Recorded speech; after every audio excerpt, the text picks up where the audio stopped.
Hello everyone, good afternoon. So today we have Professor Nabendu Paul with us. So we are ongoing conversation with about the budget of 2026. So sir, what are your viewpoints about the budget in general? Thank you for having me here. So today is 3rd February. Yeah. And in 2025-26, the government had talked about the three engines of budget, right?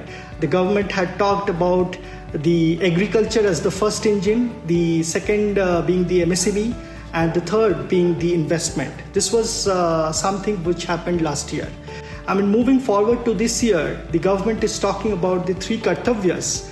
The first Kartavya is about, bringing in economic growth, which is very, very sustainable.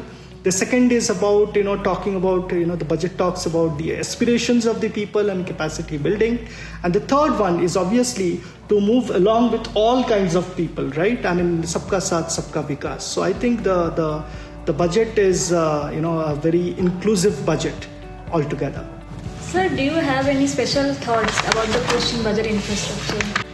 Well, definitely. I mean, if you talk about infrastructure, the budget has given a lot of focus on the infrastructure. We saw the capital allotment is around 12.2 lakh crores on the capex. I mean, if you look about the infrastructure, typically we teach that if in a particular city, let's say, 20,000 people are traveling in a particular direction, then the city must have a mass rapid transfer system, right? We must have an MRTS. That's the thought process. Now, given the fact, I think the government currently talks about tier 2 cities, tier 3 cities. The government talks about the various kind of investment funds like the infrastructure investment fund, the REITs, about the real estate, about the national investment and infrastructure fund, about the NAFBID, which has come of late. And also the government has given some more information about the various schemes. Specifically, I like the fact that the government have talked about the viability gap funding, right, for seaplanes. The government have talked about manufacturing of containers, right, for that matter. The government have talked about establishing of national waterways, which we have not seen government talking so far, right? People, I think in the shipbuilding industry would be very, very happy in the sense that the government had talked about the ship repair, which has to be, kind of focused at. The government also, focused on the infrastructure, risk guarantee fund, which is a long way to kind of, provide infrastructure capital. So as we are the second year students, so what is the correlation between the budget and the electives that we will choose in the third year at TAPMI? So basically, I see that there is a lot of correlation. If you look at the capex, right? If you look at the infrastructure projects, I personally teach the project called, the project and infrastructure finance, right? So here, the subject is unique in the sense that, let's talk about the airports or the roads, or let's say the inland waterways or the seaports. Now, these are the projects which none of the organizations would like to take, them in their balance sheet, because if this project, remember that a project has two states of nature. It can either be successful or it can have failures. If it is successful, things are better. But if it is not successful, then it may turn topsy-turvy the firm itself. So given this fact, no firm would be interested to actually take that particular project on its balance sheet. So therefore, the idea is that if we want to do these kind of mammoth projects, corporate finance would not be a solution. You have to go via the project finance route, where we see that the public and the private parties come together. They work in the public-private partnership mode.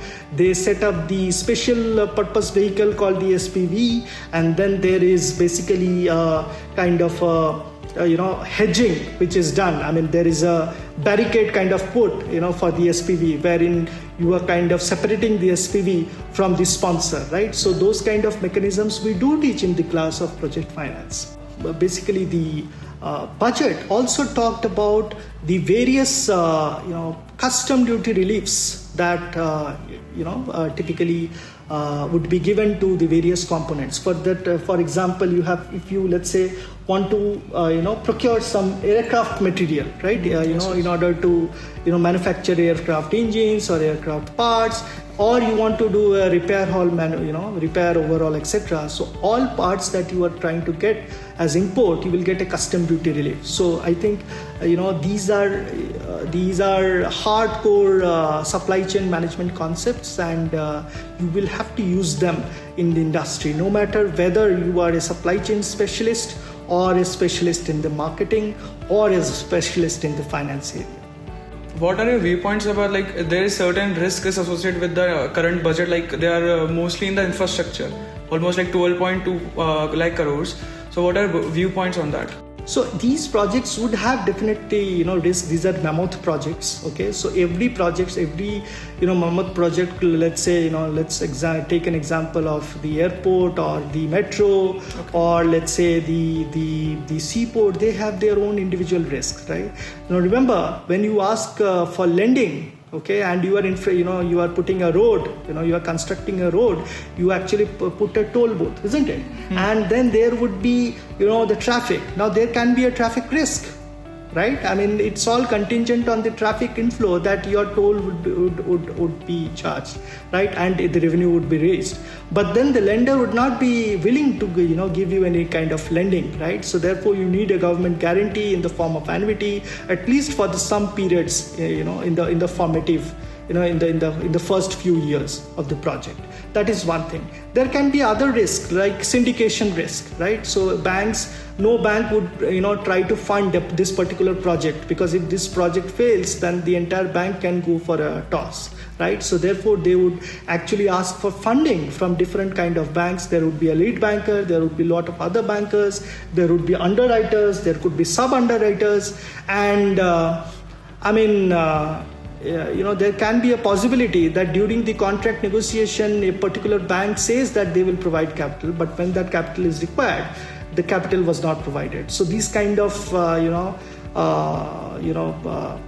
risks can arise. I mean, not to talk about other kind of risk which is beyond our control, like invoking the force majeure and so on and so forth.